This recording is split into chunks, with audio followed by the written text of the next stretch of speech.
Que a paz e a graça do Senhor seja com cada um de nós. Mais uma vez estamos aqui para fazer um resumo da nossa lição da Escola Sabatina, que não é outra coisa senão o estudo da Bíblia através de perguntas e respostas. E hoje a nossa lição leva por título Sabedoria Divina e Humana. Então vamos logo para a nossa primeira pergunta, porque este é um resumo. Quais são os tipos de sabedoria que a Bíblia mostra? Esta é a nossa primeira pergunta. O nosso versículo está em 1 de Coríntios, capítulo 2, o versículo 6 e o versículo 7, que diz assim: Todavia falamos sabedoria entre os perfeitos, não porém a sabedoria deste mundo, nem dos príncipes deste mundo que se aniquilam, mas falamos a sabedoria de Deus, oculta em mistério, a qual Deus ordenou antes dos séculos para a nossa glória. Então, quais são os tipos de sabedoria que a Bíblia mostra? Então, nós vemos aqui dois tipos de sabedoria. A sabedoria deste mundo, que segundo o versículo diz, deste mundo, dos príncipes deste mundo, e que se aniquila. O que quer dizer isso? Que ela desaparece, que ela some. Mas nós falamos da sabedoria de Deus, né? Que está oculta em mistério, a qual Deus ordenou antes dos séculos para a nossa glória. Então, esses são os dois tipos de sabedoria que a Bíblia fala. A sabedoria deste mundo, que é perecedera, que é passageira, e a sabedoria de Deus, que é eterna. A notinha, eu gostaria de falar alguma coisa que serve para nós, lições para nós.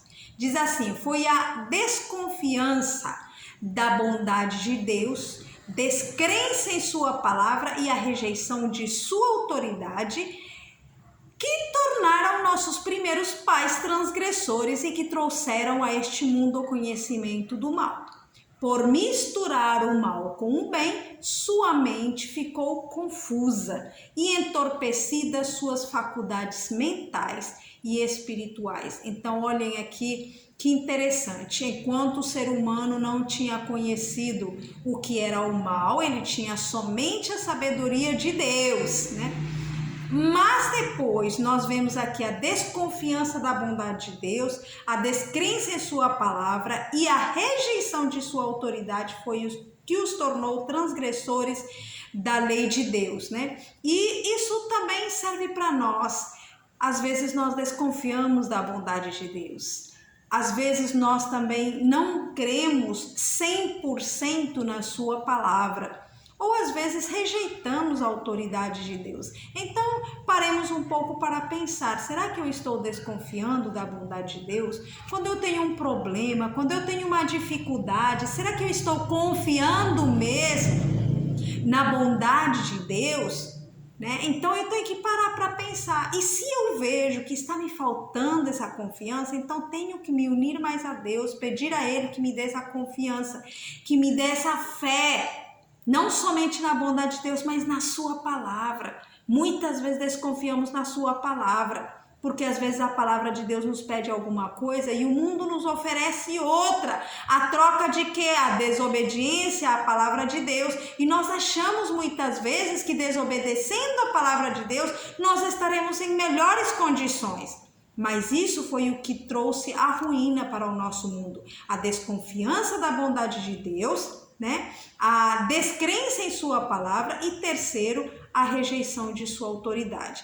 E a outra coisa muito importante que vemos nesta notinha é que por misturar o mal com o bem, sua mente se tornou confusa, a mente do ser humano se tornou confusa e entorpecida, suas faculdades mentais e espirituais. Então não misturemos o bem com o mal. Não acreditemos que podemos misturar as coisas do mundo com as coisas de Deus. Então, porque as coisas de Deus são sagradas, a sabedoria divina é sabedoria divina. Vamos para a pergunta número 2. Como considera Deus a sabedoria do mundo? 1 Coríntios, capítulo 3, versículo 19 diz: Porque a sabedoria deste mundo é loucura para com Deus, pois está escrito, ele apanha os sábios na sua astúcia. Então Deus considera a sabedoria do mundo como uma loucura. Assim como para o mundo também a sabedoria de Deus é loucura, né? Tem muitas pessoas lá em 1 Coríntios 2,14, parece que diz que para o mundo, né, para as pessoas que não têm espiritualidade, para o homem natural, a sabedoria de Deus, né, é loucura, eles não podem entender isso. Então, tanto para Deus a sabedoria do mundo é loucura e para o mundo a sabedoria de Deus também é loucura, né? Aqui diz na notinha: as palavras do homem, caso tenham algum valor, ecoam as palavras de Deus. Na educação da juventude, elas nunca deviam tomar o lugar da palavra divina. Tem muita coisa que nos é ensinado na escola, na faculdade, que é muito bom, mas se tem alguma coisa na educação do mundo que contradiz a palavra de Deus, com o que nós devemos ficar? Com a palavra dos homens ou com a palavra de Deus? Logicamente, ficamos com a palavra de Deus, porque ela nos mostra a sabedoria divina. Vamos para a terceira pergunta. Até que ponto o ser humano compreende com precisão a realidade de Deus? Vamos para Jó, capítulo 36 e o versículo 26, que diz assim: Eis que Deus é grande e nós não o compreendemos, e o número dos seus anos não se pode esquadrinhar. Então, até que ponto o ser humano compreende com precisão a realidade de Deus? Na verdade, como seres humanos naturais, não compreendemos a realidade de Deus. Somente quando, assim como diz a notinha, quando o homem se reconcilia com Deus, as coisas da natureza falam-lhe em palavras de sabedoria celestial, dando testemunho da verdade eterna da palavra de Deus. Então, o homem natural, naturalmente nós não compreendemos a realidade de Deus, mas quando nós aceitamos a Jesus como nosso Salvador, quando nos reconciliamos com Deus, é aí então que nós começamos a entender um pouco dessa sabedoria celestial, né? Por isso que diz, quando o homem se reconcilia com Deus, as coisas da natureza falam-lhe em palavras de sabedoria celestial, dando testemunho da verdade eterna da palavra de Deus. Lá na última parte diz: a ciência da verdadeira religião se manifesta explicando a relação da lei de Deus para com o mundo natural e espiritual. Então, nós vemos aqui que a ciência da verdadeira religião é saber relacionar que a lei de Deus ela tem muito que ver com o mundo natural e com a vida espiritual. As leis da natureza todas nos falam do amor de Deus, então a lei nunca contradiz a natureza, a lei de Deus não contradiz a natureza, nem a nossa vida espiritual. Quando obedecemos os mandamentos de Deus, aí estamos em acordo com as leis da natureza e também com a lei de Deus, e nós seremos felizes, como Deus também ficará muito contente conosco. Vamos agora para a pergunta número 4. Como a divindade e a humanidade caída se relacionam entre si? Vamos para Jó capítulo 9, versículo 1 até o 4. Então Jó respondeu dizendo: na verdade sei que assim é. E por quê? Porque como se justificaria o homem para com Deus? Se quiser contender com ele, nem a uma de 1000 coisas lhe poderá responder. Ele é sábio de coração e forte em poder. Quem se endureceu contra ele e teve paz? Então, na verdade, aqui faz uma pergunta muito interessante.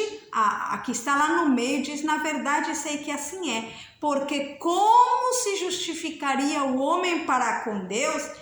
Isso tem relação com a nossa pergunta que diz como a divindade e a humanidade caída se relacionam entre si.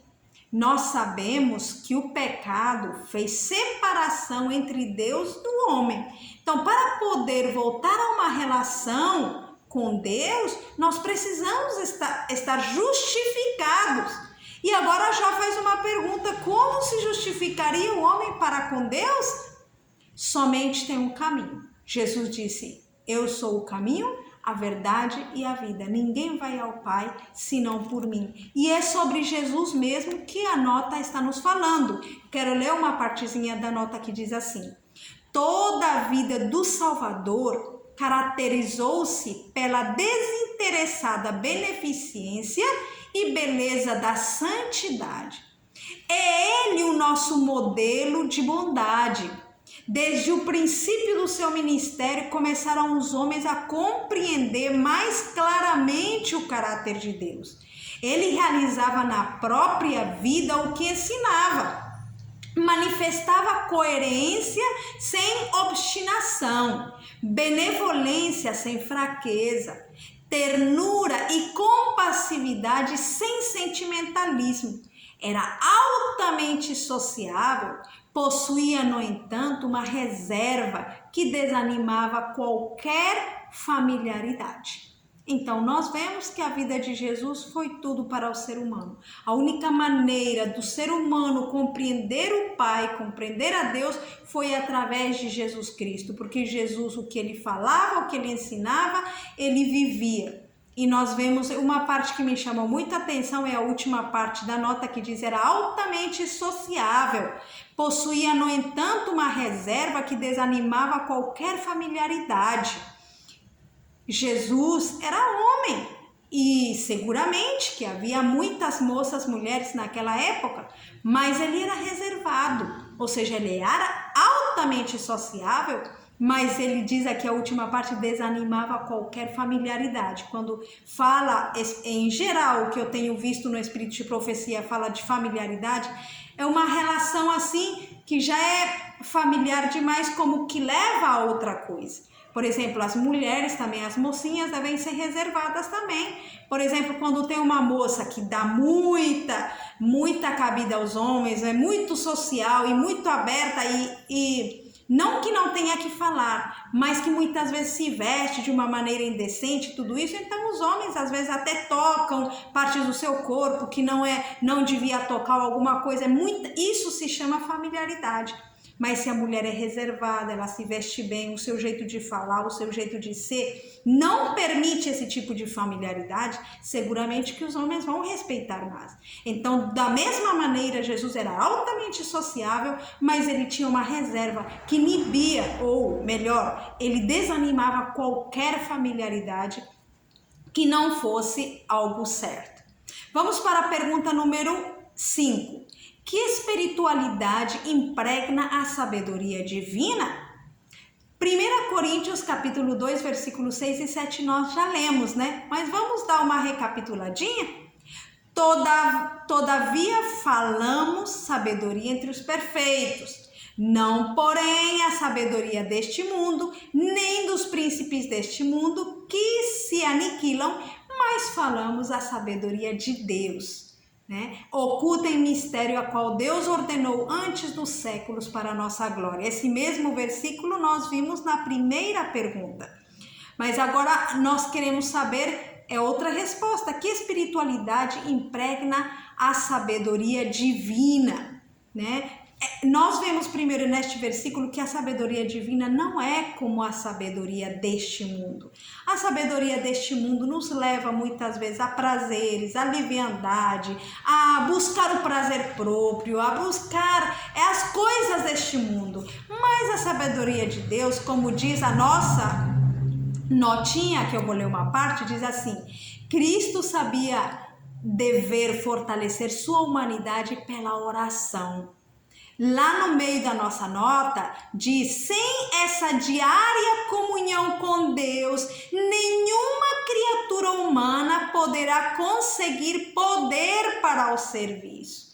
Então, que espiritualidade impregna a sabedoria divina? A sabedoria divina te leva a você desejar ter uma comunhão mais íntima com Deus, a você querer orar mais, querer mais estar na presença de Deus.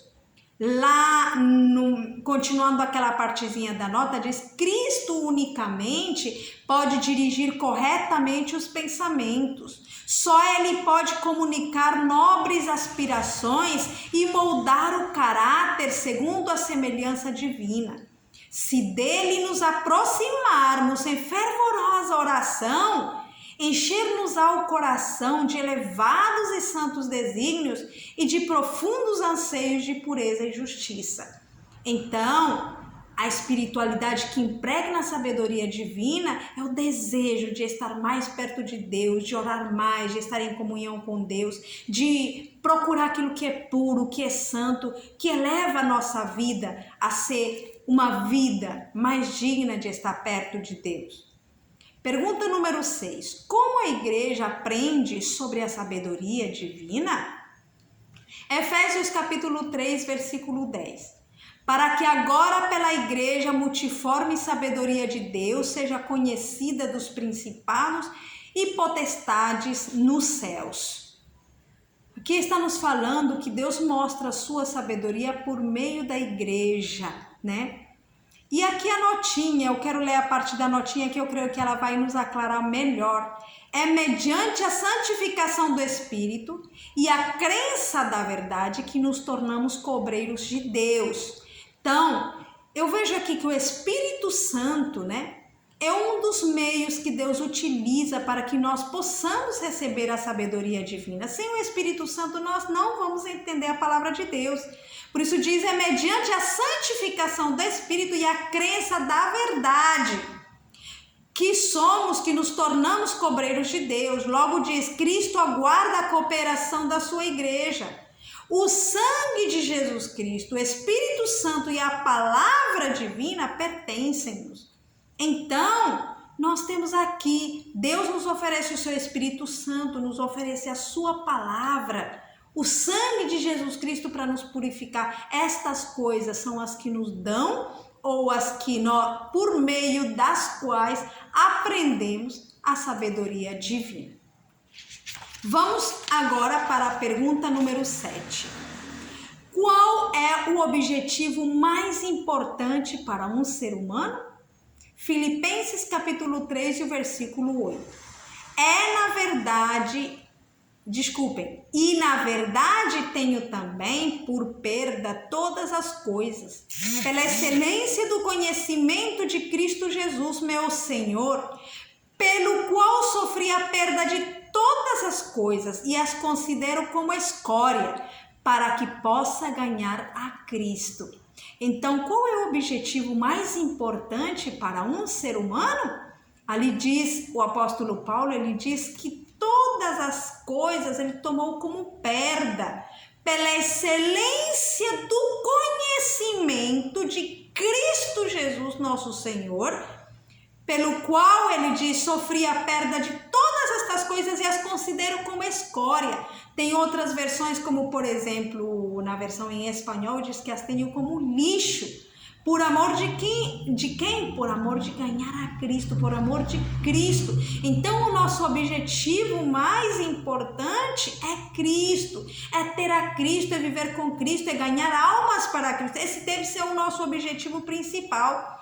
E ali na notinha diz, obtendo conhecimento da palavra de Deus, e a ela dando atenção, os homens podem levantar-se das maiores profundezas da degradação para se tornarem filhos de Deus, companheiros dos anjos imaculados. Onde nós conhecemos a Cristo? Ali o versículo de Filipenses 3,8 dizia que tudo o apóstolo Paulo tinha por perda por amor do conhecimento de Jesus Cristo.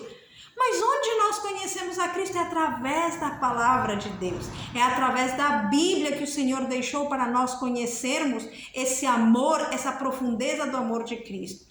E aqui nós está falando que através desse conhecimento da palavra de Deus e a ela dando atenção, porque não é só ir para a igreja, escutar ou escutar aqui um vídeo, não, nós temos que prestar atenção nessa palavra de Deus, tomar para o nosso coração, é que aí quando nós prestamos atenção à palavra de Deus, diz, os homens podem levantar-se das maiores profundezas de degradação para se tornarem filhos de Deus, companheiros dos anjos imaculados. Você tem alguma debilidade? Eu sei que tem. Eu também tenho tido. Então, o que nós precisamos? Se ainda temos alguma debilidade, ir aos pés de Jesus. Nós não temos força para sair das profundezas do pecado, mas Jesus tem. Tudo posso naquele que me fortalece, Filipenses 4:13. Então, meu amigo, não desanime, vamos estudar a palavra de Deus, ela nos fortalece. Vamos orar, vamos ter essa comunhão com Cristo que nós aprendimos nesta lição, que Jesus foi o nosso exemplo e que ele, através da oração, ele teve poder para vencer todas as tentações. Esse mesmo poder que Jesus tinha é nos oferecido a nós. O Espírito Santo que Jesus tinha é nos oferecido a nós também. Então não temos pretexto para não servir a Deus. Que o Senhor te abençoe e que esta lição seja de bênção para cada um de nós. Amém.